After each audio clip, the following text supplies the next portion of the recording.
Welcome to Solosaurus, a podcast about one-player board and card games. My name is Brandon Waite. My name is Carter Mackey. My name is Martin Gonzalez. My name is Michael Eckenfels. And this is episode 67, where we are going to review the game that so many of you have asked us to review. The one game that all solo game reviewers are obligated to cover at some point in their career. The powerful, the pleasurable, the indestructible Mage Knight. That little string of adjectives was not my invention. That's from Mulan. That's what Mushu says. And since he was left out of the new movie, I feel like why not throw it in there? Yeah. It has no connection to Mage Knight. You didn't have to pay $30 to say that, did you? Oh, gosh. Okay, let's go back and re-record that part of the show. Hey, this is a special episode because this is the last episode where me and Carter are going to be on the show and hosting this show. We mentioned that in the last episode, so if what I just said is a shock to you, you should go back and listen to the Arkham Horror, the card game episode, because we explain in full why we're doing that and why we're handing the reins over. But we are super excited because Michael Eckenfels and Martin Gonzalez are taking over this show. And we are so happy that they are on the show with us so that we could all be together for one last review. And frankly, this had to be the game that we review together, right? Yeah, it's the main one. It's the big one. Yeah, everybody has to play this. It's part of the requirements for playing solo games. Yeah, we'll get into that in just a little bit. But in fact, this episode is going to be a little different in a number of ways because we're not even going to have a news segment this week. We are just going to get into the review because it is such a big, grandiose game. And the review is brought to us by Stone Valley Games. Stone Valley Games. It is your friendly, distant game store. Unless you live in the town where it is located. And then it is also your local game store. Has anybody on this call shopped at Stone Valley Games yet? I have looked through their website. They have quite a good selection, actually. I'm surprised at the selection of war games versus regular games. That's about the same for me. I have not yet purchased anything from the site, but like Michael said, I have gone through the site and I was very, very impressed. And as I mentioned in last episode, I've also talked to Eric, the fine proprietor of Stone Valley Games, and he's a great person to talk to. It's just hang out together on the phone about games for a couple of hours. That was an awesome experience. Yeah, he's such a good guy. I got an email this week where I had pre-ordered I sold my copy of Seven Wonders so that I could pre-order the new edition because I'm a sick person. The graphic design is cleaner, and so I needed to have it. So I pre-ordered it, and I got this nice email from Eric this week that said, hey, guess what? Great news. Your game is in. It's coming your way. Oh, doesn't the new edition of Seven Wonders look great? He sent me an email that was about the game that I ordered. You know, I felt loved. It was like a warm hug from across the internet. Aw. The personal touch, for sure. Him being nice doesn't make you an animal. Or not an animal. Yeah, that's true. I'm still an animal because I ordered the thing. But Eric he was very nice to me and didn't make me feel bad about it at all.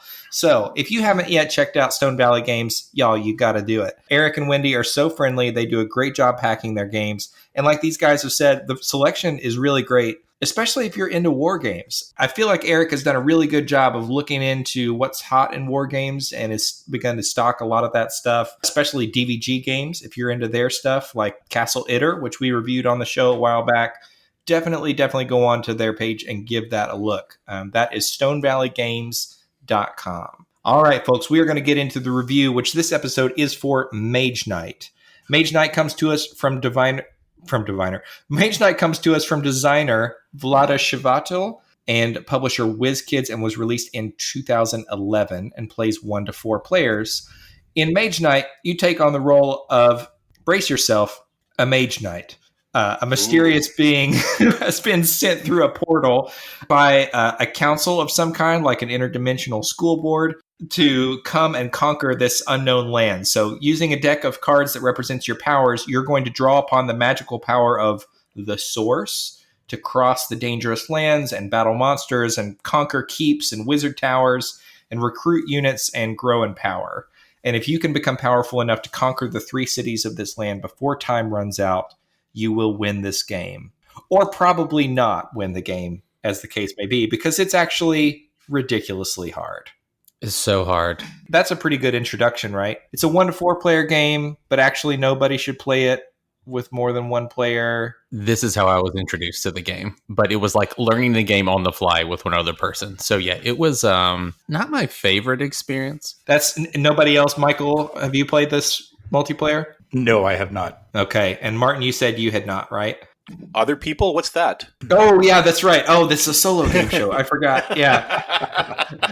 Actually, just to help us get started here, because this is such a big and classic game, this has been at the top of the Solo Board Game Awards on BGG for a long time. When people talk about solo games, this is the game that they think of. And so I feel like because this is an older game, it may be worth talking a little bit about our experience with it prior to this show. Just give us a little bit of a history of how you came to know what Mage Knight was or play it, or if you're new to it altogether. Michael, you want to start with this? Because you're actually coming at this from kind of a different angle in this review. Yeah, so I played the Star Trek Frontiers version, which is basically Mage Knight with Star Trek wrapper. And it's my understanding that this is a lighter, more accessible version of Mage Knight. I have no idea because I have not played Mage Knight. I've had my eye on it for a few years, but it never made it into my cart of purchases. So it's funny because I bought this one 2 years ago, something like that, and then never played it. So that was fun. Getting it to the table finally for the purposes of this podcast was entertaining, actually. And I don't know how far deep into the weeds you want me to go with this, but I'm a Star Trek fan, a huge one. I love the original series and the Next Generation and DS9 and Voyager and blah, blah, blah, name it. So the theme of this game it just speaks to me. I love the theme. I love how detailed it is. I love how in the weeds it goes with the characters and the interactions and such. And that's as a solo player. So that said, I love the meat of the game, but preparing it, cooking the meat, the recipe for getting there is not fun at all. The manual stinks to high heaven. It's funny too. So you've got two phases for rule books. And speaking as somebody who's written them for board games and computer games, I know that you've got the first step where you're reading it to learn the game. And then the second step is where you're referring back to it because you don't know what the heck's going on. And this one, it thought it seemed good. It was just kind of difficult to get into because we're talking, I don't know what the Mage Knight rulebook looks like, but this one was 3 columns of tiny print on about 24 pages. And there's 2 of them. There's a rule book and then there's a playthrough book. And it's confusing as to which one you really need to start with. It's just a lot of information to take on. But it seems I got a hold of it. But then when I tried to play it, practice did not work very well, unfortunately. So I had to go on and watch videos by a guy named 1P on BGG. He shows how to play it one player. I had to watch that video several times to figure it out and go back to it a couple more times to figure it out. I don't know. Overall, I love the theme. I love once you get into it that it's actually quite enjoyable. But as you said, it's really hard. Playing solo against the Borg is not fun. Played with a dummy player, it's not fun. And so to me, it comes to a point where I'm like, well, I don't have fun with the rules as is, so maybe I'll just play it to play it. And it even says the first thing you should do is just not bother with the Borg and just kind of play through the game. And I had more fun doing it that way without having the end goal of destroying a Borg cube because I found it really slow to power up. Wow. Okay, so you're coming at this as basically a new player for this game. Absolutely. Martin, what's your relationship with Mage Knight? Yeah, well, first of all, I want to say I have no idea what Michael's talking about. The rules are great. I can't wait to talk about that. No, okay, in all seriousness, I too am coming to this as a fairly new player. Like Michael, I'm more of a Star Trek fan, much more of a Star Trek fan. And so that theme spoke to me first. So I actually bought that game, Star Trek Frontiers, last year. Didn't get to play it until about 2 months ago. I figured it would have been like staring at me accusatorily from my shelf. Every time I would pass, it's like, just like silently glaring at me. If a board game can do that, like, why haven't you played me yet? And so I decided, okay, we'll try, we'll buckle down. I did this a couple of months ago. And as with most things, I kind of like live blogged my experiences on the Solo Board Gamers group, all my travails about the rules and learning them or not learning them, as the case may be, having the same kind of issues with the 2 rule book setup. And I'm a fairly new convert to the 2 rulebook setup because of games like Marvel Champions and Arkham Horror, the card game, and Arkham Horror 3rd edition. And so I went from, it's such a pain. Why is it, why do I have to go to multiple places to, I actually appreciate the fact that there's a learn to play guide, kind of a walkthrough, which is how the Mage Knight, both Star Trek Frontiers and Mage Knight are set up the same way. They have a walkthrough that kind of walks you through these are the components, and this is this is your first game, and this is what these things mean. We'll just give you enough level of detail so you can get started. And, to its credit, the rule book, is very consistent in that way. It's like, you don't have to worry about all the other complexities for right now. For right now, just do this and do this. Start playing at this point, and then just kind of power through it, was the impression I got from the walkthrough. And then you've got that rules reference with, like, all of the gory details that you can dive into. Long story short, I played Star Trek Frontiers a couple of months ago. Didn't enjoy it. I really wanted to enjoy it. I wanted that theme, didn't enjoy it. And then I played Mage Knight. I've been focusing on this all this past week in preparation for this review. And so far, I'm not enjoying it either. Wow. This is great because, Martin, did you buy the Ultimate Edition when you bought Mage Knight? Is that your introduction to it? No, and actually, that's a very, very interesting story. I didn't actually purchase my copy of Mage Knight. I received it as compensation for some print and play formatting work that I did last year. There's somebody who reached out to me on BGG and said, "Hey, I've got this print and play file, but it was a Doctor Who game, and I can't print it because it's not in the right format. Can you fix it for me?" And I'm like, "Okay, sure." It took me about 10, 15 minutes and I fixed it.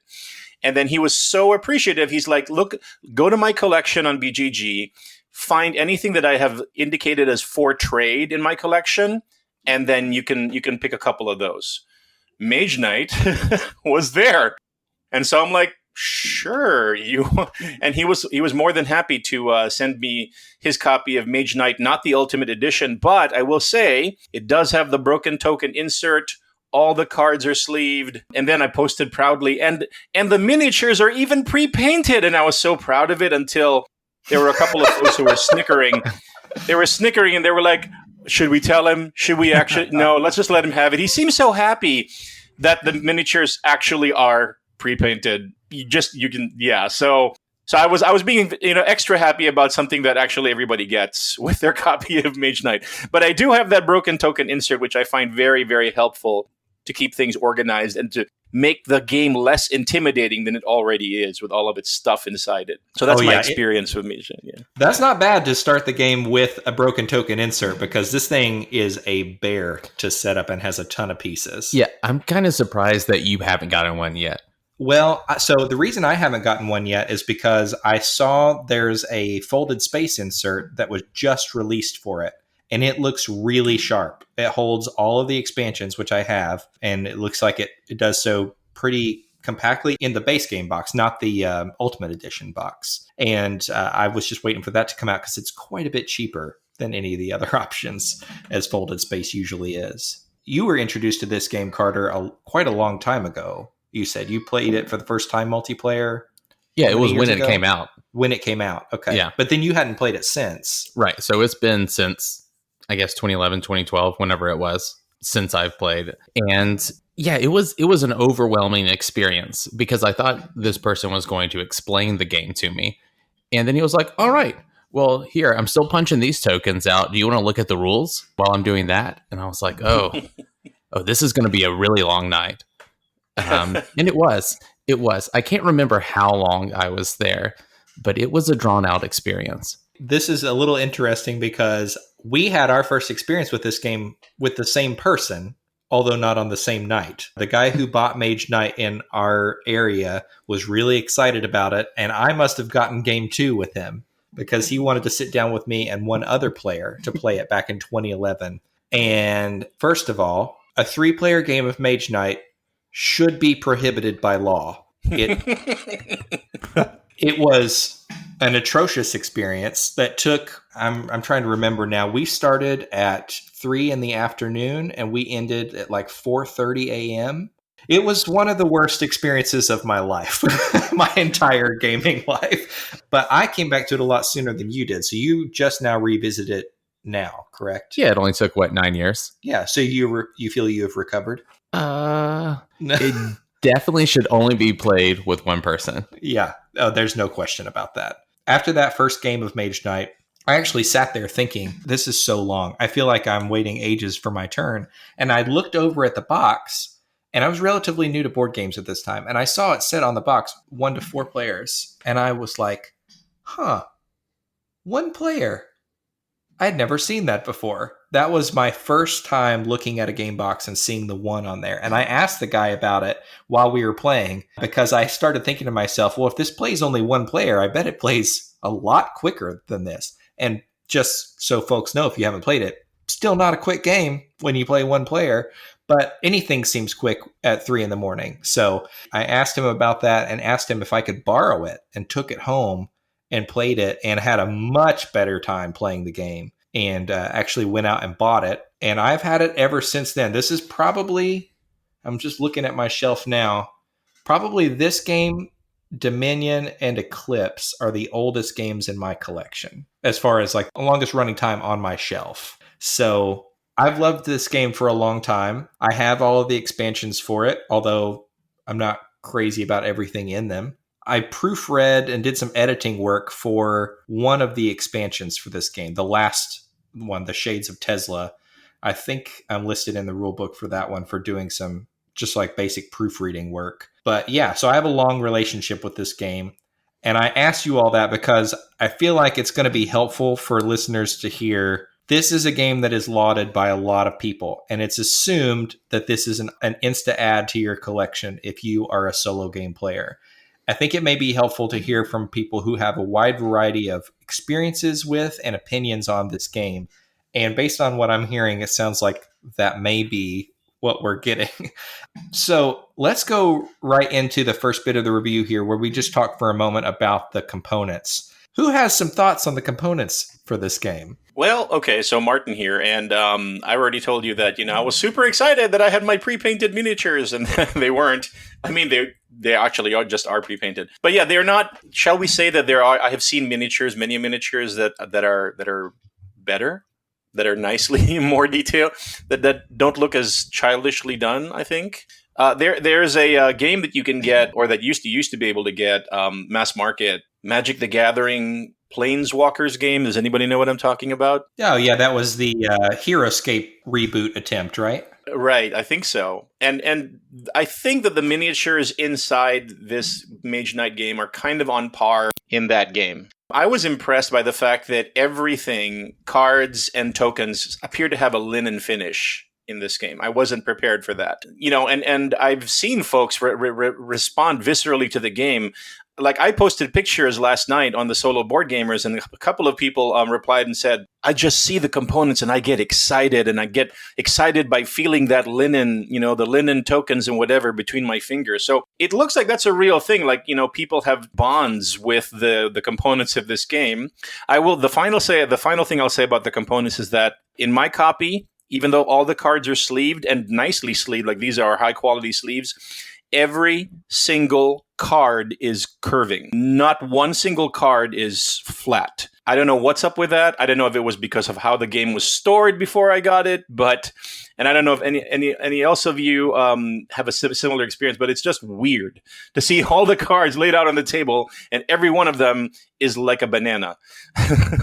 Mine's not that intense, but it is definitely, all the cards definitely have a slight curve to it. Although I will say, I don't get warm fuzzies from looking at the components of this game as a general rule. Actually, I don't think I've gotten warm fuzzies from looking at any WizKids game for a very, very long time. Their components are just fine for the most part. I wouldn't call this game ugly. It does look dated. I think the map artwork on the tiles is nice, and I think I like the city models are HeroClix, which I never played with back in the day, but they're neat little models that have like a little spinning base that are actually, they make the miniatures functional in this game, which I appreciate. The figures themselves are pretty rough looking, to put it mildly. They look like they were painted using that like apple barrel craft store acrylic paint, which is good for a lot of things, but it's not good for miniatures. Like, it clogs up and it's just thick and goopy, and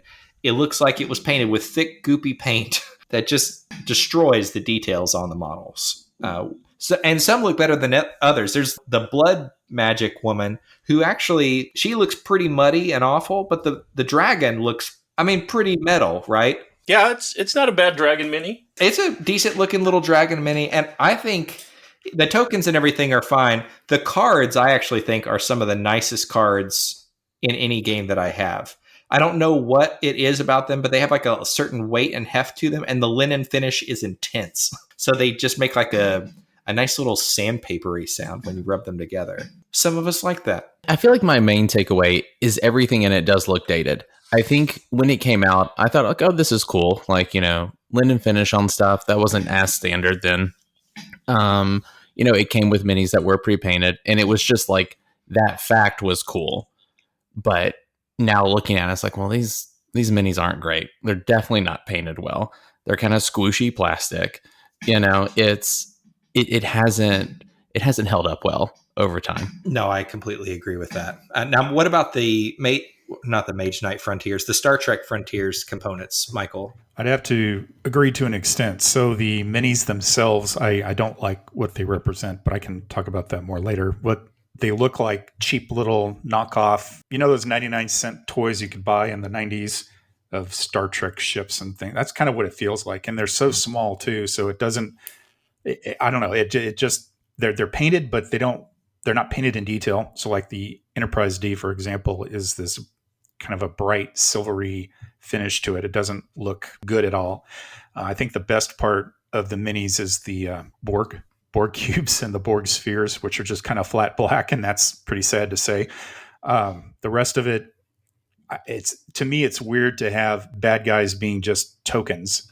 I don't know what it is in Mage Knight, but in Star Trek Frontiers, you've got Romulan ships that are just circular tokens, and you've got Dominion star bases and Romulan star bases that are just circular tokens.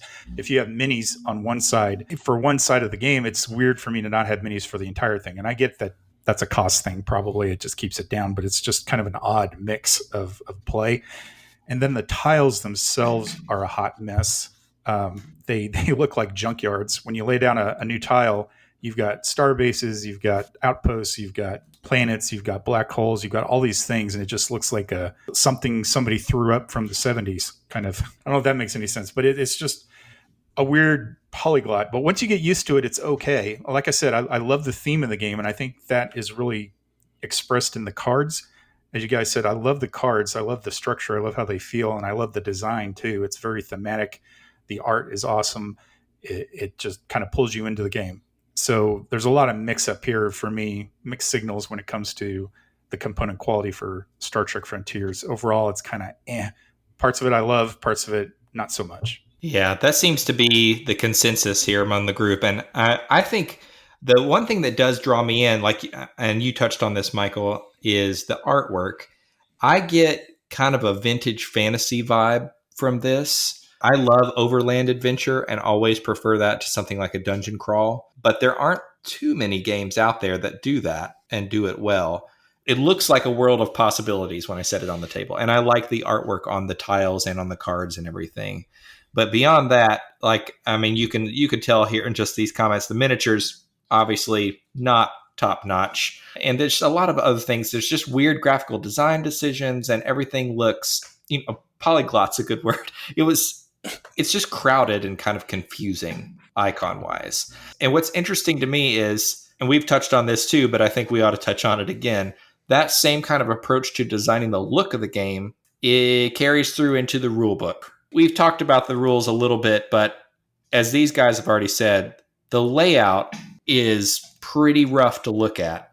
I have not personally seen a manual that looks like this in quite some time. Yeah, it definitely stands out in my collection as, you to a greater or lesser extent, most, kind of modern board games, you can tell that, they try to put elements of that make it, easier, more accessible for a wide range of people to get into, so attractive graphic design and, like a satisfying and easy to read size of font and, lots of examples and pictures. And then when you open this thing, it's like, I think Michael said it, 3 columns of, what is this? Is this 9-point font? I mean, it has to be 9 or 8, 9 point. Yeah, it's terrible. I mean, at this point, just give me more pages and make your font bigger. You know, so it's very intimidating from that standpoint. But I'm curious, and I want to ask Michael, who's used to, because I'm not a old school war gamer, and I understand that this is kind of par for the course. Or actually, if you compare this to like usual war gaming rule books, Michael, how does this compare? Is it actually less intimidating? Well, okay, so it's not quite fair to compare this with old school books. I only say that because back in the day, so my first war game ever, my first game purchase ever was one called Luftwaffe by Avalon Hill, and that was in 1977. And the rule book for that is just all kinds of weird. If you go look on BGG at it, it's just like this fold-out brochure kind of a thing. But what I'm thinking of more is other Avalon Hill books, like for Third Reich or Squad Leader, or other games. So you're looking at a black and white manual that is in tiny font, and the examples are maybe 2-color. So you might have a little bit of orange and a little bit of black in there, and then that's it.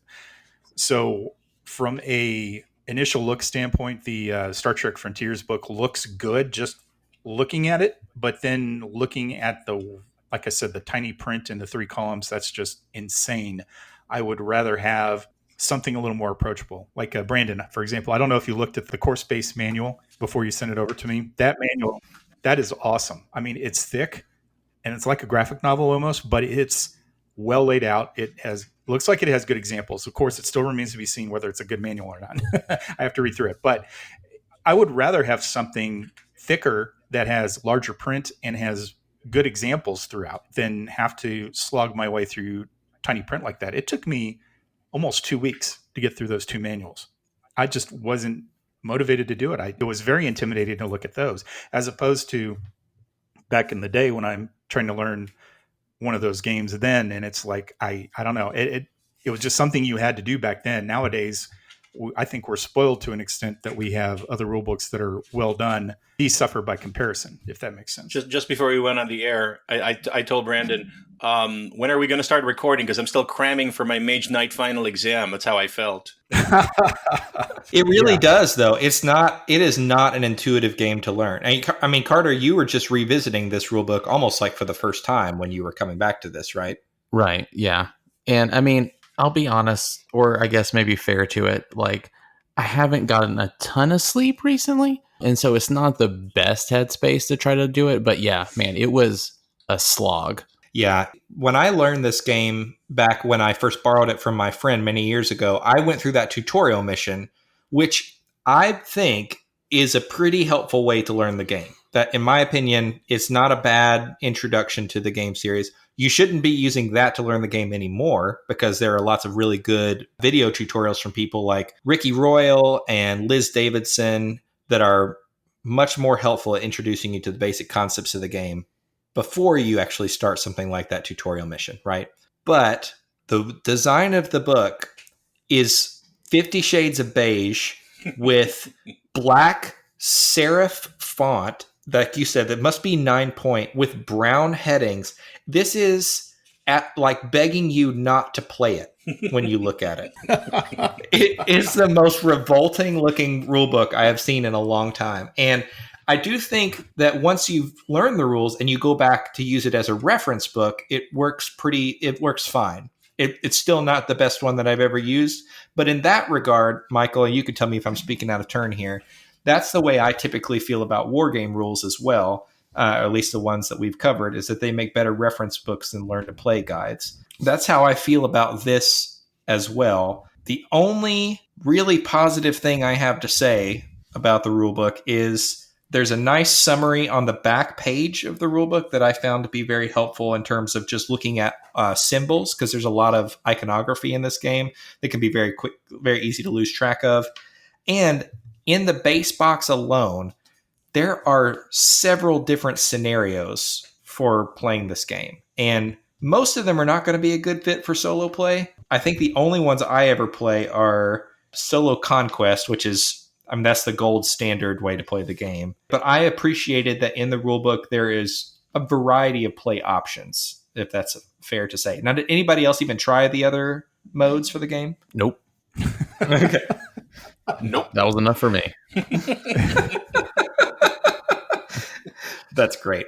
I think most people won't get beyond the solo conquest. And when people post about it, I think people either play the solo conquest mode or they play the one that's in the Lost Legion expansion, the big box expansion for this game. I don't prefer that one either. I think it's just too many little moving parts. I like the static nature of the cities that you have to conquer.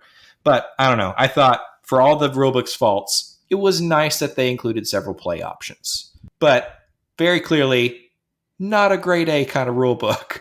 That's unfortunate because moving into the play for this game, I'm going to give just like a very short kind of basic overview. If you've never played this game, you need to know this is a deck building sandbox adventure game. You would have to heavily qualify all of those things. But basically, you are using cards in a deck that you are slowly building and adding cards to or removing cards from over time. You're using those cards to move across the map, to attack enemies, to block damage as it comes into you. That's most of what you're going to be doing. There are different kinds of attacks and that sort of thing.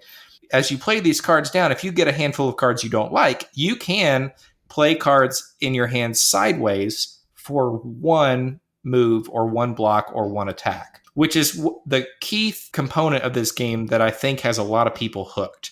It's that card play puzzle. So that's the first thing I want to ask you all about as far as that deck building component of the game is concerned.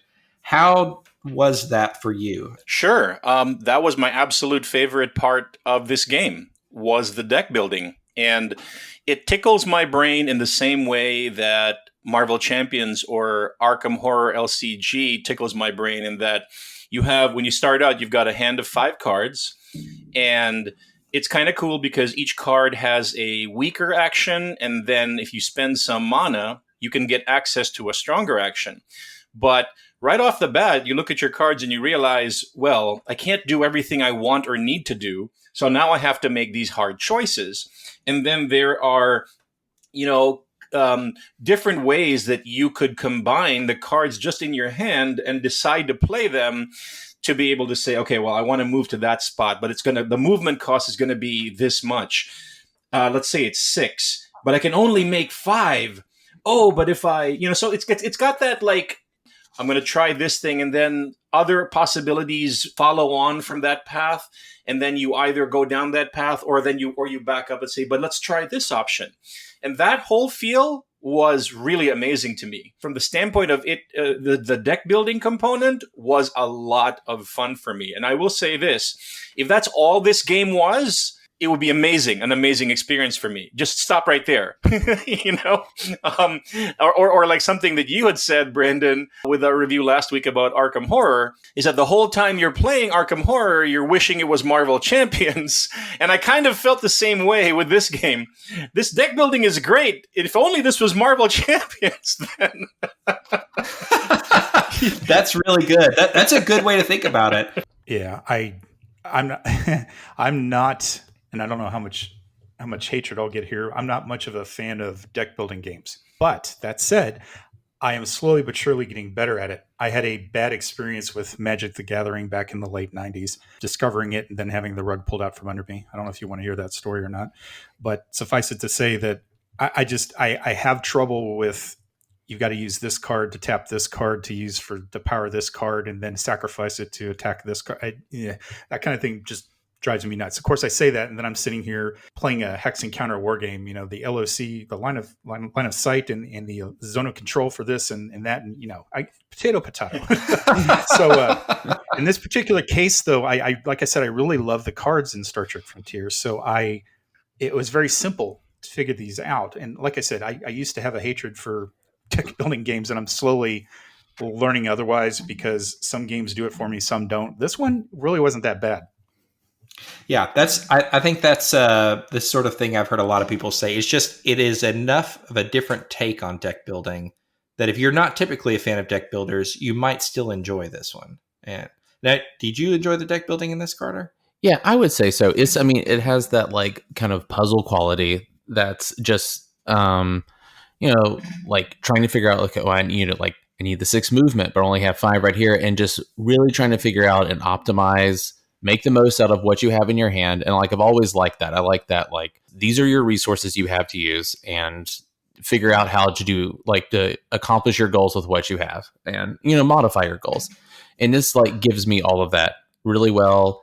You know, the cards are, yeah, just how you can manage the cards of, like, using the base version or using your, like, very precious mana to, like, power them up. I mean, it's just a great combination of it all. And every upgrade you add to your deck feels good. Yeah, I definitely agree with that. I think the core of this game is so fascinating because of that play your card to the side mechanic. If that wasn't there, I would probably hate this game. I just think that giving you that level of flexibility in a deck building game is really refreshing. And choosing, for instance, which of those 5 cards to turn sideways is a incredibly difficult decision in a lot of cases.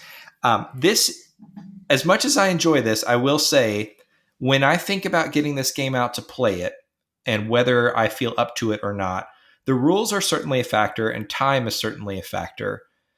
But the other major thing I think about is the number of times I sit at the table during the course of one game looking at my hand of 5 cards. And you have to understand, I am not a person who is prone to analysis paralysis. I just never have been.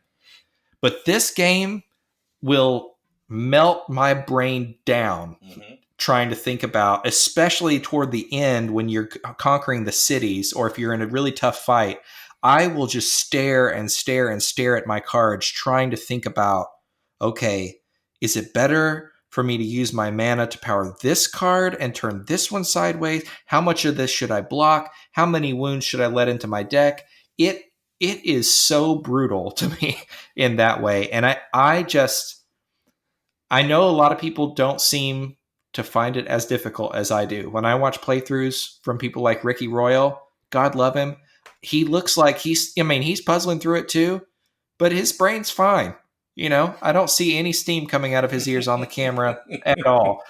And I seriously just sit here and feel like my world is crumbling as I play this game. And the good thing there is that when you figure out a way to beat the enemy, it feels really satisfying. You know, but you also kind of have to get your head around the idea that you're not always going to be able to, you know, for instance, you're not always going to be able to block all the damage. You're going to have to take wounds. Like, there's more deck building here than I realized during my first several plays. You have to be willing to let your, like, wounds come into your deck and be able to take some hits. But once you can get through that, I think it's pretty brilliant. And part of the reason it works is that also this is a sandbox game. You know, in addition to this being deck building, it's a sandbox. And that just means you have the freedom to roam this land and capture keeps and spell towers and go to monasteries and be nice to the monks there, or burn their monastery to the ground.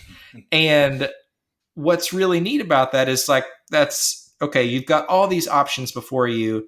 And there's even like a little reputation track to track your morality of your decisions, which is neat. What that means mechanically is, as a deck builder, I can build my deck in a lot of different ways. And I'm wondering how you all feel about this aspect of it. I can get spells and concentrate on spells and pulling down lots of mana to take these big attacks. Or I can get advanced actions, which are just way more powerful versions of the cards that you've already got in your hand. Or you can get artifacts, which are probably my favorite. I'm a sucker for a single really powerful item. And then I guess, this isn't quite deck building, but like tableau building almost, you can also recruit military units as well as you go across the land. Michael, what are some thoughts from you about, like, the sandbox nature of this game and how that dovetails with the core mechanics? It's really interesting. Actually, I agree with what you're saying there. It's a lot of fun in that regard because you can do anything you want. Although, to be honest, in the theme of Star Trek, you're not really looking to destroy things as, say, the Enterprise. So you have the ability to devastate planets and star bases and things like that. And you lose your reputation when you do that kind of thing. So it doesn't seem like that's really the best option for the Federation player to do. But you can, if you want, and hey, pretend like you're in the mirror universe, right? And just be the evil enterprise, I guess. So it's something of a mental hump to get over that. But besides that, just the fact that you can do any of that is great. And also the fact that I felt like I could just blow off the board cubes at the end and just play the game however I wanted to see how far I could get in a certain amount of time without feeling like I'm doing something terrible, like in some other games. Hey, I'm not just going to ignore this rule or that rule. I'm going to do what I want and have fun. And that worked well with this, I think. I mean, what it really kind of reminds me of at this point is just like a roguelike. You're starting up, you're seeing how far you can go. You know, you don't really know what the layout's gonna be. You don't know what items you're gonna find, things like that. You know, sometimes you're gonna get to the end and win, and sometimes you're not. For me, I'm not gonna get to the end to a lot because it's a hard game. But you know, whatever. It's interesting. It doesn't feel as sandboxy to me because I don't know. I still maybe it's just like being trapped by my own mind, but I feel like, okay, well, here's the options. There's still a good one and there's still a bad one. And I don't know how to distinguish between the two. That's a good point. Martin, would you echo any of that? Yeah, I'm going to say for me, it doesn't really feel like a sandbox game. And that aspect of it, I feel this way about this game, which I know is going to get me into hot water with, you know, a lot of folks. But if I want to play a sandbox game where I feel like I can go places and do interesting things and interact with things, I'm looking at my shelf and I'm like, there's Eldritch Horror, which I really love, and or there's Runebound. There are games that scratch that itch for me in a much better way that doesn't take as much time. So the sandbox aspect of this game is not a draw for me. See, that's interesting. I found and this will lead us into the adventure portion of this discussion as well, but I found the freedom to go and do any of these things that I want or ignore them as I choose to be kind of a draw. But my problem with sandbox games generally is I really love the idea of them. I love the idea of an open world that I could go and explore. But when I have one of those finally in front of me, my experience with them tends to be a little underwhelming. So just as an example, Xia, a Legends of Adris system. I don't know. Has anybody here ever played Xia? You have not. Okay, so Xia is just like this big sprawling space game, and the idea is you start out as like a captain. You can go anywhere you want. You can go trade goods, or you can, you know, build up your ship and attack other people, and like all that sounds fun to me. And that's kind of the vibe I get from Mage Knight in the beginning. Like, go and, you know, go burn down the monastery if you want. It's your party, not theirs so much anymore if you burn down their monastery. But, you know, you can do whatever you want. But then when the game actually starts, for a lot of these, I feel like, okay, I wanted actually more direction than I thought.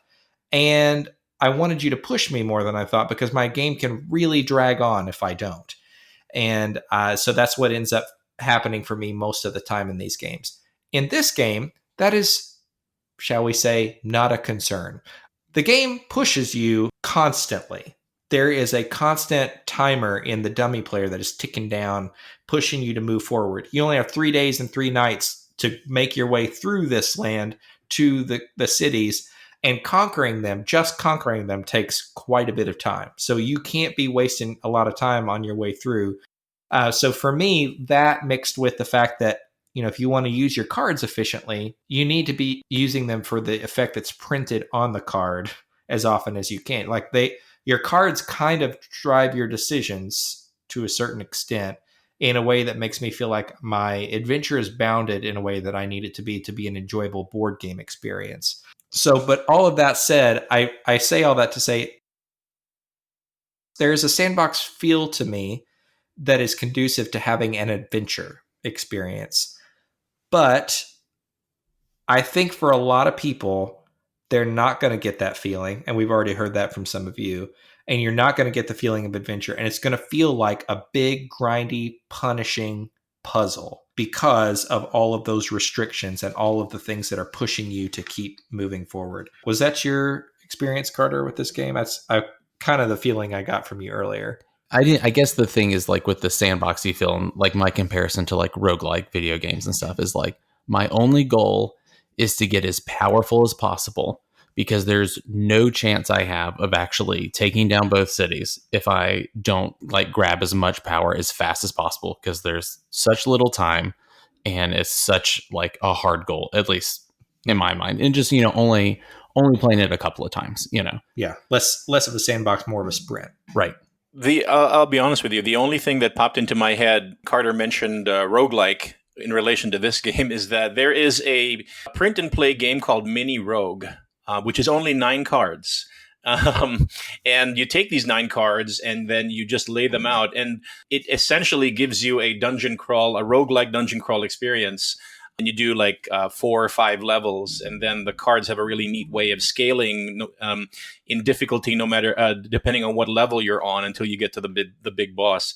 So the insight about this being kind of like a roguelike in that sense is great, and then it forced me to think, I would rather be playing Mini Rogue than 9-card game that speaks a lot more to me and is a more effective roguelike than this game from that standpoint.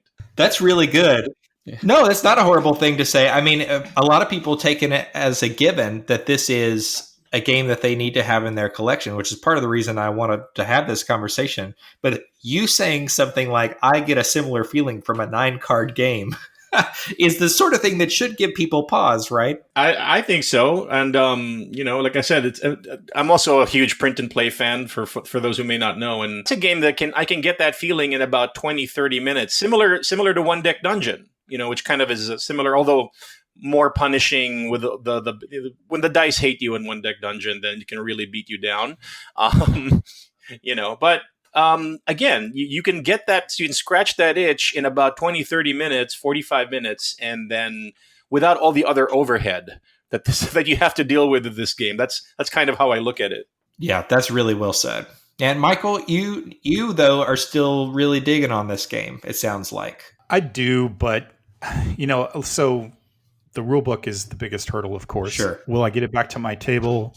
I'm not sure. I love it because of its theme, so I'll keep it for that reason. But if I don't get it to my table for another year, that means I have to go back through the rulebook again, and that's going to be very off-putting. So I think if push came to shove, I'd probably sell it pretty quick. Yeah, it's funny too, Martin, you mentioned One Deck Dungeon. That's the first thing I thought of too. I could do One Deck Dungeon and probably get the same experience. Or, the thing about Star Trek Frontiers, I don't know how Mage Knight stacks, but with the tiles get more and more difficult the further into space you go. That said, you would think that it's leveled to an extent to where you are just faced with small challenges, but the way it's set up is you can get really screwed just from the first space. I mean, one of the first games I played, you have 2 Romulan warbirds.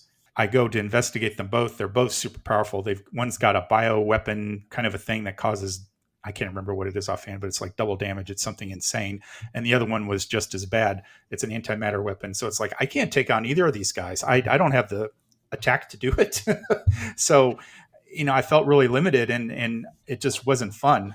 If it's a struggle to play it, where's the enjoyment? I like the idea of building up power, but if you're hitting a wall already, I want to follow on with something that you said, because I also played Star Trek Frontiers, like I mentioned, and the randomness of setting out the enemies on your map, right, could mean that your very first enemy could have some sort of like disruptor power. I know that the Romulan warbird I went up against, it'll do this much damage, and then because it's disruptor, it'll double its damage.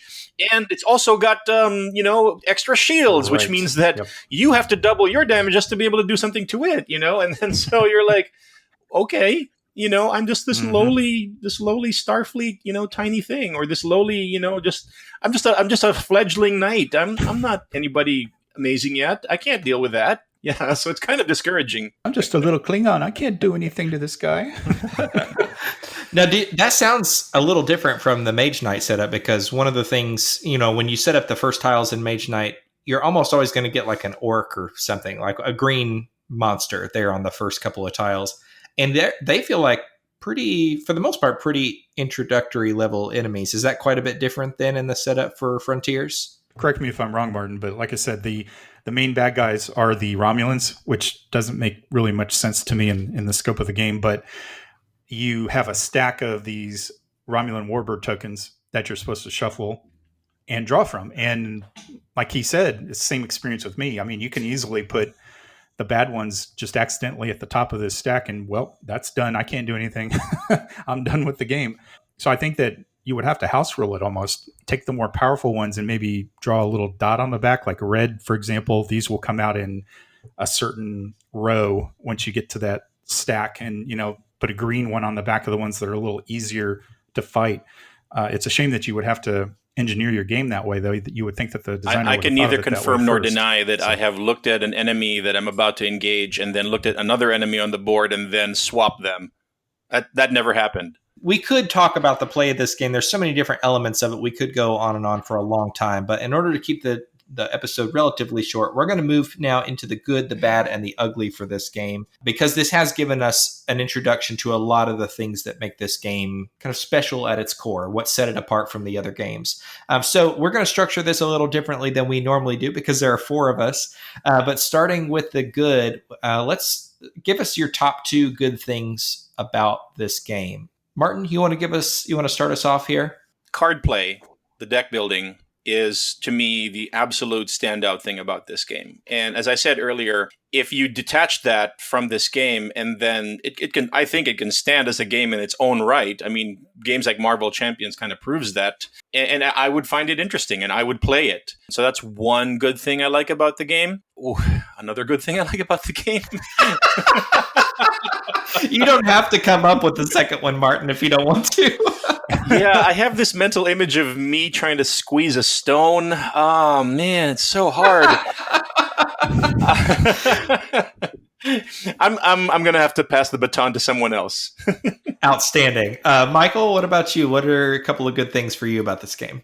Well, like I said, the Star Trek theme, it just oozes with this theme, and I love that about it. It doesn't quite cover the potholes in it, but it's enough to still keep me intrigued by the game. And as I said, I'm not a huge fan of deck building, but this deck building I actually enjoyed doing. It wasn't a big brain burner for me to figure things out. But as you said, the analysis paralysis part, it does hit into it. It seems pretty obvious what you should do at certain points in time. And when you play it, then you realize, oh crap, I could have done X instead of Y. Whoops. Well, I'll do that next time, and then you don't. But anyway, that part of it I did enjoy as well. Yeah. Carter, what about for you? I mean, the card play is great, but let's see. Thinking about all the things in the game, there's lots of videos on YouTube to learn it that way instead of having to read the book. Is that considered a positive? Wow. Yeah, I think we could consider that a positive. Yeah. Yeah. Yeah. That's brutal. No other positive things to say, huh?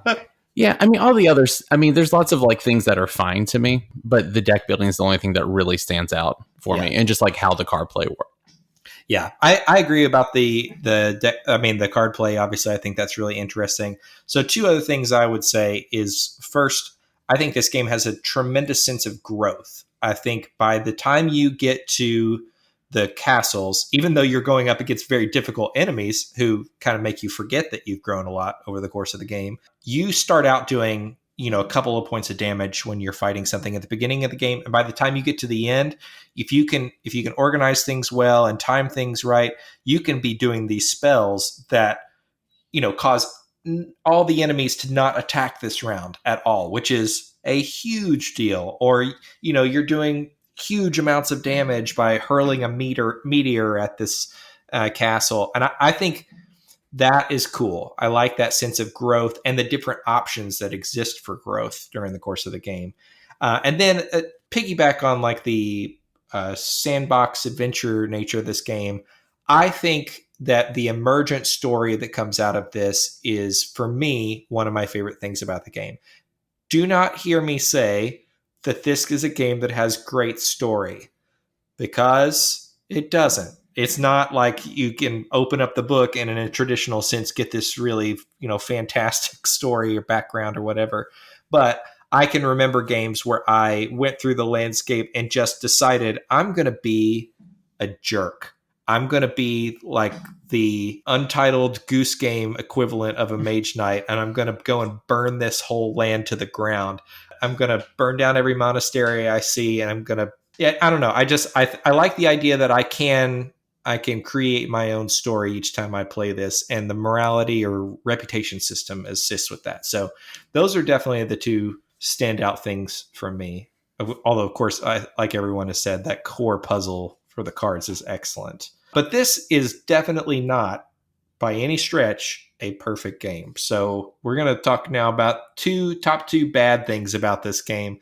Now, Martin, you had a hard time coming up with something in the previous category. How about now? Are we doing okay now?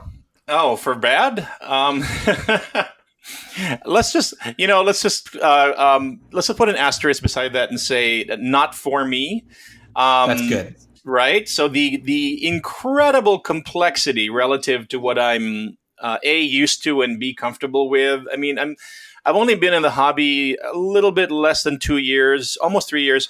I'm sorry, not less than 2 years, less than 3 years. And I've gotten to the point where I pretty much accepted and figured out that my sweet spot in terms of complexity, if you use the BGG complexity scale, is games that are in the range of 2.5 to 3.5. So medium, low, medium, high complexity, that's where I like to be. And this one is, I think, a full point higher than the next most complex game. Well, not really. I think this one sits at a 4.3 complexity on Board Game Geek. It's just, wow. Yeah, it gets up there, and it's way too complex for me. And I'm the kind of person who, in another life, I was a computer technician and I would have to do repairs.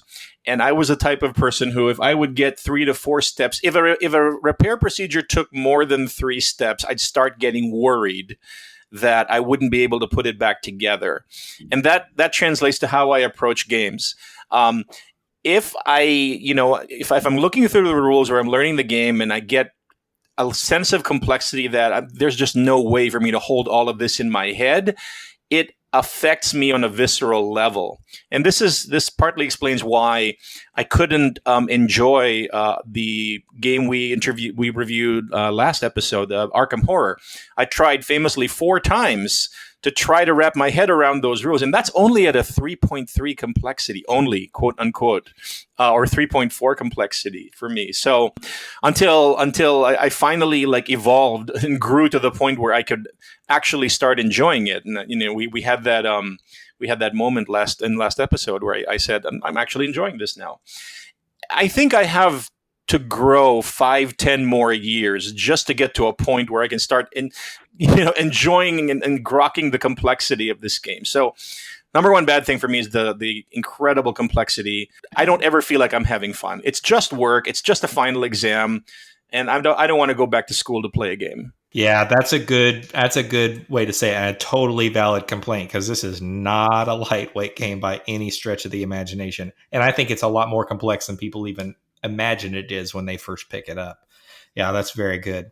Carter, what's going to be the top 2 for you? Because you also were having a hard time drumming up positive things to say about this one. Yeah, it's not that I have a ton of bad things to say about the game. And okay, I mean, and also, one thing that doesn't give this game a fair shake from me is, infants crying around you, or just, I have one infant, but, it's just, that definitely makes it more difficult to take on something as mentally taxing as this, and so that does color this solo experience I've had. So because of that, it's just the amount of time commitment it is. And, I don't really have a space where I can set a game up and come back to it, because I've read how people will just play it over a couple of nights. They don't try to take it all in one sitting. I like the puzzle of the cards, but the stakes feel so high and there's no chance I can win. And I want to try to accomplish the goal and, conquer the 2 cities, that I have to spend a lot of time kind of thinking through all this stuff. Is this the best choice? Should I do it? How am I going to do it? Is there how many scenarios can I exhaust with these cards in order to try to kill this, or siege this mage tower so I can get a spell, or whatever. And so I guess for me, it's a big time commitment compared to other games that I would say give me a satisfying, lots of crunch, thinking through things, hard choices, but I don't know, somehow they're more manageable to me and aren't quite so demanding in time. Yeah, those are definitely valid concerns and things. Actually, that's often what keeps me from getting this off the shelf. I don't have infants, but I do have screaming toddlers. Right. Well, I guess they're pre-K and kindergarten now. That's post-toddler. They're still in that stage of life where it's difficult to get games like this off the shelf, I think. Now, Michael, what about you? What bad things would you have to say about this game or the system? I'd echo pretty much everything you guys have said, definitely, and I got a couple I can add. Just the player choices in Star Trek Frontiers doesn't make a lot of sense to me. I call it bad because I scratch my head and think, what were they thinking? So you have Picard in charge of the Enterprise D, of course. You have Cisco in charge of the Defiant. You have Martok in charge of a Klingon battlecruiser. I can't remember the name of it. And then the Duras sisters in charge of a bird of prey. Okay, so you have 2 Fed players and 2 Klingon players? That doesn't make sense, especially in player versus player combat. Again, if you're a Star Trek fan, you know there's some stuff going on between Cisco and Picard. You'd have to be a fan of DS9 to understand all that, but I don't want to get into all that right now. But it's a weird choice. And then the whole premise of the game is you're going to this new sector of space. That makes sense. The Borg are there. That makes total sense. But you have the Dominion and you have the Romulans there. Well, how did that happen? That doesn't make any sense to me. Why not create new aliens? Why not have more choices when it comes to what you're playing as? You know, you could play as a Ferengi maybe, or maybe even play as a Romulan or something. I don't know. It makes more sense to have 4 different factions in it. And then the expansion, the Arathacon expansion, which thank goodness I never bought it. I almost did, which is a habit of mine of buying expansions for games without playing the games. In this case, they have a Jem'Hadar cruiser, which is again something from DS9. They're associated with the Dominion. And Khan can captain that ship, which makes no sense if you've seen Star Trek II, The Wrath of Khan. And then there's also an Enterprise A, which is the refitted Enterprise from the original movie. And that doesn't make a lot of sense. So it's just like, what were these guys thinking when they chose these pieces? This doesn't really, it's not really representative of the Star Trek universe. So yeah, between the player choices for what you actually act as, which I know it's just a theme thing, it's just kind of tacked on. It doesn't really matter. But in your mind, if you're a Star Trek fan and you want to play as one of these guys, it doesn't make sense to have all these other players out there, if that makes any sense. No, I think that does make sense. I mean, in Mage Knight, you can get away with it a little easier because it's not a known universe, right? But when you're talking about mixing things together for such a well-known and well-loved universe, it feels a little, or sounds a little like they just tossed everything into a pot because it's Star Trek and surely people will like it. Right. It's like somebody who didn't watch Star Trek designed this game. And I know that can't be the case. I mean, that just makes no sense to me. But that's how it feels. That's just how it feels. So for me, the bad things for this game, I mean, component quality, it being dated is definitely a low point for me. I think this is a game that is begging for a second edition. Honestly, I wish that somebody would come in here, clean up the graphic design and the look of this game, and for the love of God, rewrite the rules. And I would love to see what this game could look like with a modern treatment from, frankly, a different publisher. I mean, there are a handful of publishers out there that I think are past their prime, and unless they do something dramatic, are going to be totally left in the dust. And WizKids is one of those publishers from my perspective. And it makes me a little sad because when I heard that the Ultimate Edition was coming out, I thought, oh, well, this will be the chance that they have to do that thing. But it's not. I mean, I've looked over the Ultimate Edition stuff, and it's a cool box. It's too big for everything that's in it. They could have done a lot more with it, and it looks like they just didn't. Apparently, the only difference in miniatures is like an alternate paint scheme for the miniatures. Give me a break. I don't understand that at all. So yeah, the component quality is low for me. And the other thing that I would consider bad about this game, and I guess I would have to also put that asterisk on it that Martin did, is this game has some real low moments where, at least it does for me, I feel like I'm prepared. I feel like I've done well and, like I'm ready to go and conquer the city. And then I go and the enemies that come out against me just pummel me. I mean, there are some really punishing moments in this game, or where I get a turn where I really need to be moving forward. I need to be pushing forward, and I don't have any move, or I'm standing outside the gate of the city ready to go in, but you do still have to play a move card to go in and actually attack. and I don't have any move, but I have all the other cool attack cards I need. In those moments, you can turn the card sideways and generate the move you need. But even then, you're talking, for some of the cities, it's going to take a couple of cards spent that way in order to move in. That's a hard pill to swallow sometimes. So there are definitely moments in this game where I feel like I'm getting pummeled. It's not always my fault, or maybe it is my fault in some cases, and either way, it still just feels kind of defeating. So I wouldn't consider that an ugly thing because I don't think everybody experiences that in the same way. But for me, I definitely have those moments when I'm playing this game. So those are some things that I would consider bad for me about the game. But there are also some things that I would consider ugly. And I would guess that we probably got a couple of these out there as well. Carter, you want to talk about things for you that are ugly about this game? I mean, the main thing is the rules. And I mean, there's ways around that, though, like I said. I mean, you can look up guides and stuff, which is helpful. But I think the main ugly thing to me is just how steep the learning curve is. And, I think whenever I played it back, whenever it was released, we played through that kind of like training or like kind of introduction scenario, which I'm sure does help. But it would have been nice if there was something in this, I guess, like a scaling factor to the solo game mode. And I can like think of some ways of how you could, make it kind of scale in a way that plays a little bit smoother and helps you kind of learn the game and still kind of get that drip of like, oh, I'm doing things, like victory is attainable. And then you just add in some more difficulty to like keep kind of pushing yourself to continue to get better at the game.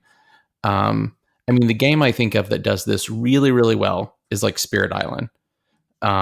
Has a great learning curve. You can just keep adding in difficulty and just keep trying your hand at it and learning either the different spirits better, just the gameplay better. And this is like, I mean, it's not super fun to get annihilated. And I think, for some people, the base mechanics are enough to keep them coming back, and like that's motivating to want to learn it. But I would like to at least feel like victory was like, oh, well, next time I can maybe get it. I'll get better next time. And it's like, man, this might take me a while. And this is a really big time commitment to try to get, to that, I guess, a more skilled level. Yeah. Yep. I would definitely echo those things. Martin, what about for you for this one? Yeah, I'm going to have to say definitely the rules are, an ugly piece about this game.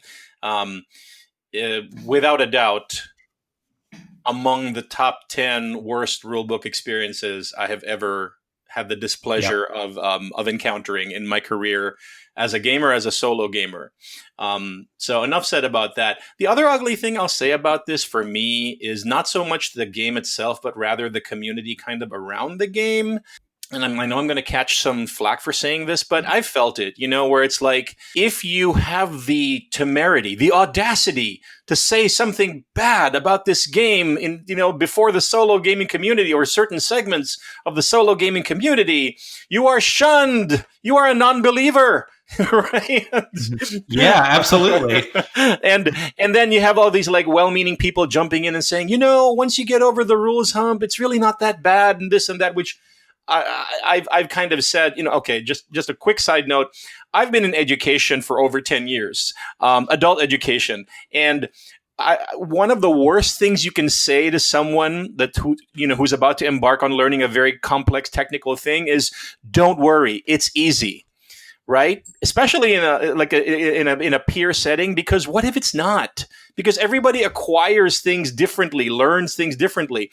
And what if you see people around you who are hacking it, well, and then for you it's just pain and suffering every moment of the way, then you feel many times worse. You know what I mean? So there's things about, kind of like and then there's the other aspect of, oh, you can't hack Mage Knight? Well, shame on you. I guess you're just not that good. There are these kind of like things around that I've heard expressed about folks who are like, huge fans of the game that I just wish that the community around Mage Knight was a little bit more empathetic and a little bit more forgiving and encouraging and positive, rather than just, oh, well, you say negative thing about my game. Clearly, you are, you are less than.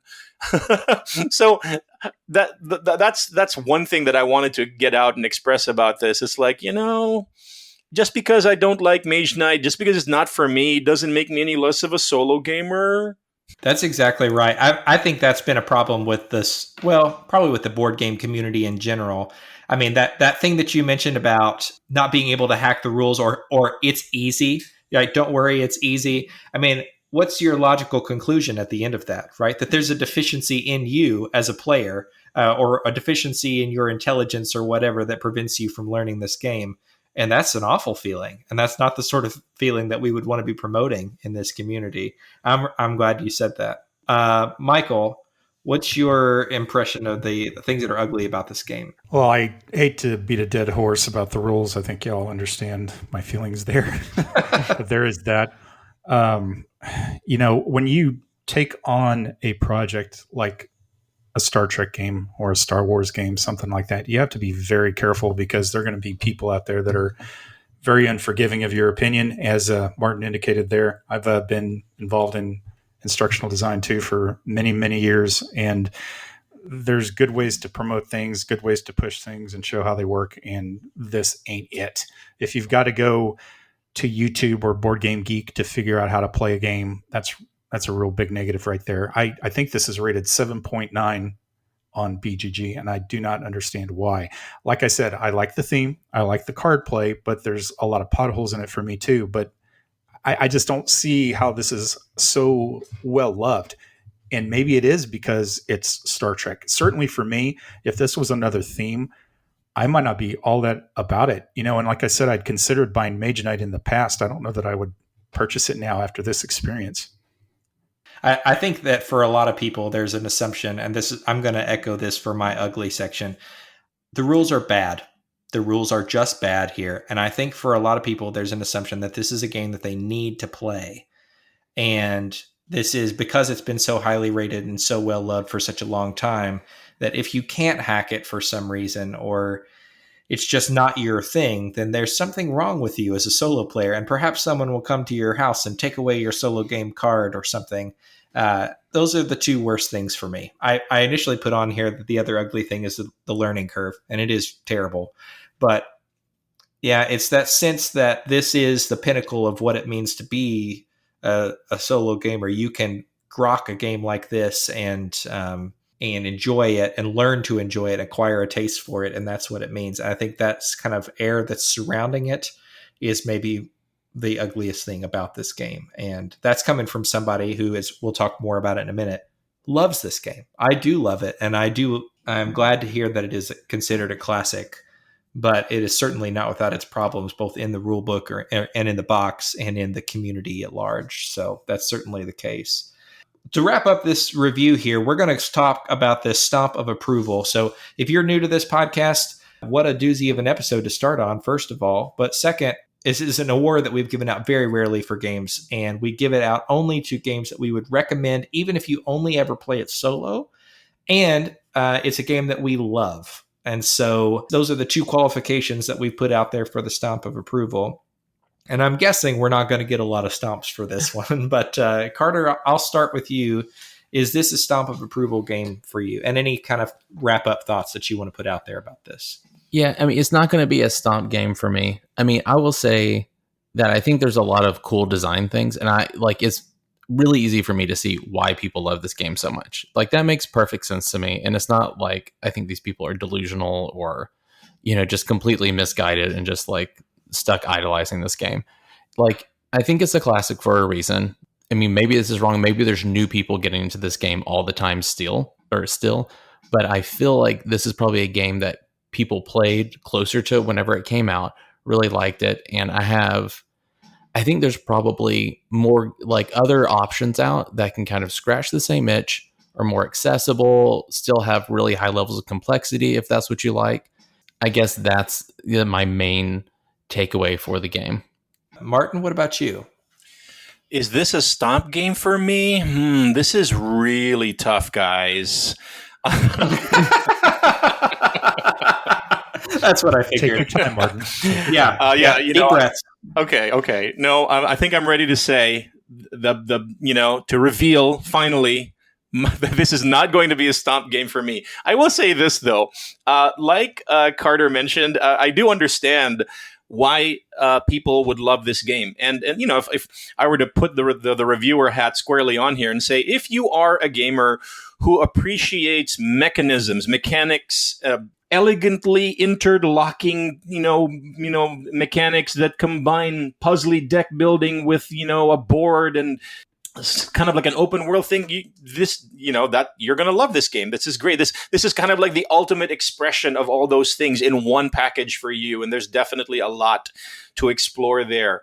And if you like really, really complex games, those things do not describe me at all as a gamer. And I think that ultimately the value of having played this game for me, and also Star Trek Frontiers, the experience is to learn kind of the hard way that these are not games for me. And they help me grow as a gamer to be comfortable with and realize I just like slightly less complex games. And I like games that, do one thing really, really well, as opposed to a game that has everything in the kitchen sink as an experience that will span multi-hours or possibly days.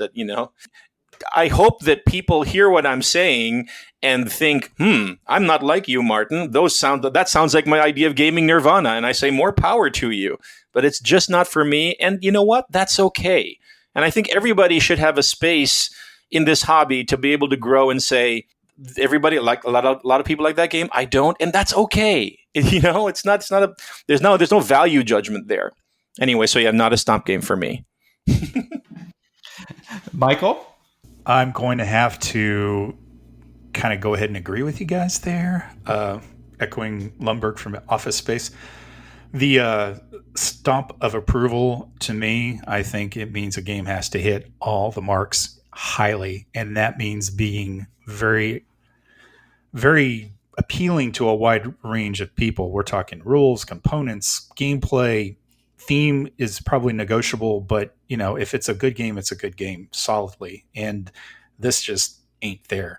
It's even if it's a beloved franchise, just because you put that stamp on it doesn't mean it's going to get a stomp. So, it just is not for me at all. Well, then I'm happy to be the person who breaks ranks here and say that this is definitely a stomp of approval game for me. But I have a lot of qualifications here. I definitely think this is a game that is best solo. I have never even heard of the person who would argue that point. So I'm just going to say, yes, even if you only ever play this solo, actually don't ever play it any other way. And as far as the other bit, I love this game, man. The rules are awful and the components are just low quality as well. And still, this is a game that I love and appreciate very much. I love that core puzzle. I love the things that I remember about past plays of this game. I like the sense of adventure. I like the old school kind of fantasy artwork. I like that this is punishing. I mean, not always. I don't always like it, especially, when I'm being punished. But I like that it gives me a similar sense to when I'm playing Dark Souls, which I've mentioned on here several times. I love the Dark Souls video games. This is like the Overland Adventure cardboard equivalent of Dark Souls for me. Very punishing, but when you do manage to succeed at it, very rewarding. The ability to love a thing and the ability to critique it are not mutually exclusive, nor should they be. And this is a game that is not without its problems. It certainly feels dated. And I want to say that even though I think this is a stomp of approval game for me, this is not a game for everyone. And if you have ever been made to feel or gotten the sense that if you are growing as a gamer, eventually you will want to grow toward this, that's an old school way of thinking, and that has never actually been right. I think that the board game community is becoming more open and more accessible for people as it grows in popularity. And so I hope and believe that this way of thinking is going by the wayside, but this game is not for everyone, folks. Progressing as a gamer does not mean liking heavier and heavier games along the way. And making good purchasing decisions for yourself involves a lot more than just looking at what is considered a classic in the hobby and what isn't.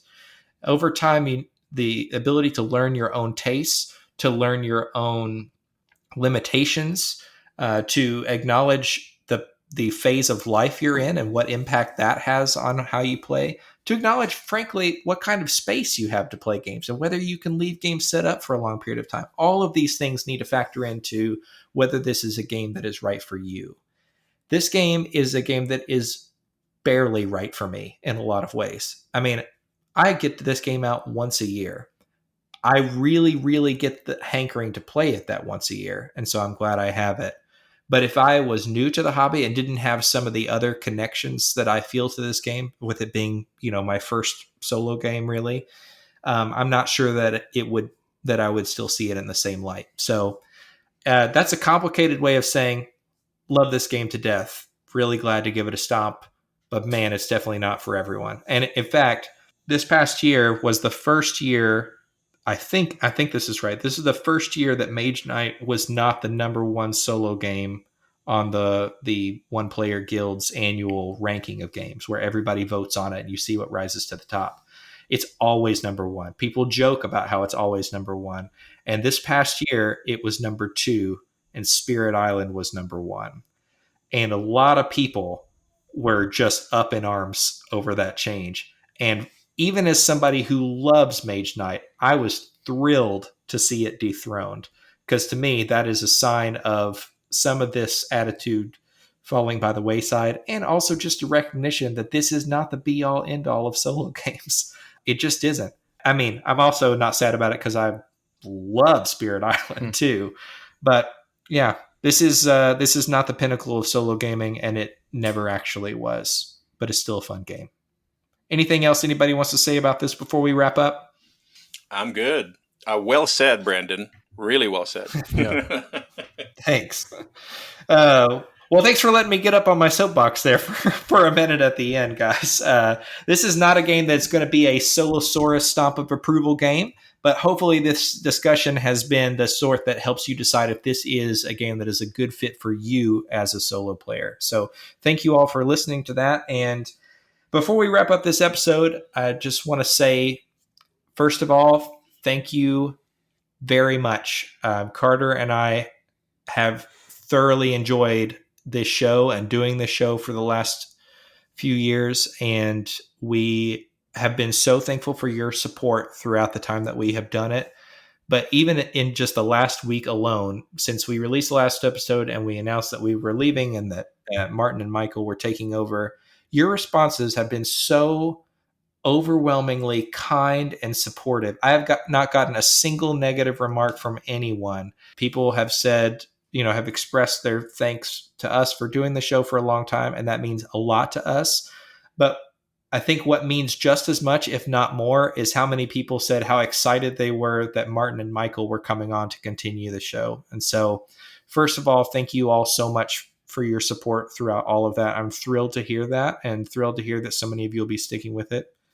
Big thanks to Carter for doing this show as somebody whose solo games is not your number one choice of thing to do, right? No, it's not. It's not my first go-to. But he's been he's going to have to sit here in the room and listen to me say this. He's been such an excellent recording partner and an excellent voice on the show, especially for people who are new to the hobby. It's really wonderful to have done this show with him for so long. And a tremendous thanks to Martin and Michael for taking this over. You guys are awesome. I have loved having a conversation with you, and very excited to download this show, the next episode, and listen to it myself. I will be a regular avid listener. I will not throw any Rotten Tomatoes or hold up scorecards at the end of the episode or anything like that. I am just an unabashed fan of your work already. So thank you all very much for taking over the show. Wow, that's awesome. Thank you so much. I can feel the baton being passed to us, Michael. Last week, I kind of already shared a little bit of my thoughts and feelings, but I think folks want to hear what's on your mind as, Brandon and Carter are kind of passing the baton to our duo to continue this show going forward. First off, I'm very appreciative of the chance to do this. I mean, we'd been talking about doing a podcast for a while now, and this opportunity is a golden one. I mean, you've got this audience in place, you've got the great show that works well, and all the logistics in place. So it's very seamless. And I'm just very appreciative of the opportunity to do this, and also of the great deal of support that we've gotten online in the Facebook groups and elsewhere too. So I'm really looking forward to doing this. I just want to say, there's no way we could properly ever, thank Brandon and Carter for giving us this show, the gift of this show, what you started, and the body of work that lives on. And we encourage everybody to go. If you're just listening to Solosaurus for the first time, you need to go back to episode 1 and start listening and working through, because there's just so much deep fried gold that has been placed in those, and the love and passion that has been in those episodes over the years. And we could never replace you. We can only follow in your footsteps, Brandon and Carter. And the last thing I want to say, is you will always be welcome. And I kind of like dropped this hint a few days ago or weeks ago, is wouldn't it be cool if we had a semi-regular, let's check in with what are Brandon and Carter doing? Can we get like a remote report? What's even as simple as what are you playing now, or what are you not able to play now, Carter, because of all the demands on your time now, having this, being a new father and everything. I think that would be cool. I think people would still want to have that connection. Yeah, I mean, I think that would be great. That'd be cool to do something like that. Yeah, I'd be down for that. I'm happy to come and spout off my opinions about board games without having editing on the other side of it, So, if you're ready for that, man, we're happy to join you at some point in the future. We don't want to disappear from the solo gaming world forever, and I'll also be lurking around on Facebook and stuff, and I'm sure sharing opinions and photos probably more regularly than I did when we actually, managed our own Facebook page. So, we won't be strangers, and we're super thrilled that you guys are taking over the show. Anything you want to say, Carter? I don't know. I'm thankful for all the support that we've gotten, like people following the things they say on Facebook, things like that. Any kind of like all the encouraging comments that they make. Thanks to you for all that you do and like editing and managing this. It's been great. It's been a ton of fun. Just like meeting up, going through games. It's been a great opportunity, and just taking that time, I don't know, just to reflect on things is fun. And like, I'm so glad that we were able to find both of you, like Martin and Michael, y'all seem like the perfect fit to keep doing this. The type of commentary I'll have. I'm really looking forward to see, what y'all do with the show and just kind of taking it over and continuing it. Yeah, absolutely. I can't wait to check in next time and download the next episode. Thank you all so much for taking it over. And folks, that's going to do it for this episode. Thank you all so much for listening, both to this one and to all the ones that have come before and all the ones that will come after. We are so glad to have you as part of this show. First of all, if you haven't yet checked out other shows in the Dice Tower Network, you got to do it. There are other shows out there that cover board games from all kinds of other angles. Shows that will tell you that the Mage Knight rulebook is excellent, well produced, one of the best things you've ever read. Now, that's probably not true. That's probably not true, but there are still a lot of other opinions out there, and you can find them at dicetower.com. So go there for more information. You can also go onto Facebook and Instagram and follow us there. Our presence there is about to get so much better because somebody who actually likes social media is going to be taking over our page. Go follow Martin and Michael as they post pictures about what they're playing and what's coming next. And stay tuned for more information about how that will evolve in the future as well. You can find us on Instagram at Solosaurus Podcast. We also have an email address. It's solosauruspodcast@gmail.com. You can go on there if you want to reach out to us with any questions or comments about the show, or if you're a publisher who wants to send review copies of games. If you haven't yet, go on to rate or review the show on iTunes. You can do that. It's a good way to help people find the show and see what's going on here. So please go on there when you have a chance to do that. And yeah, that's all we've got for this episode, folks. Until next time, I'm Brandon Waite. I'm Carter Mackey. This is Michael Eckenfels. I'm Martin Gonzalez. And this is Solosaurus.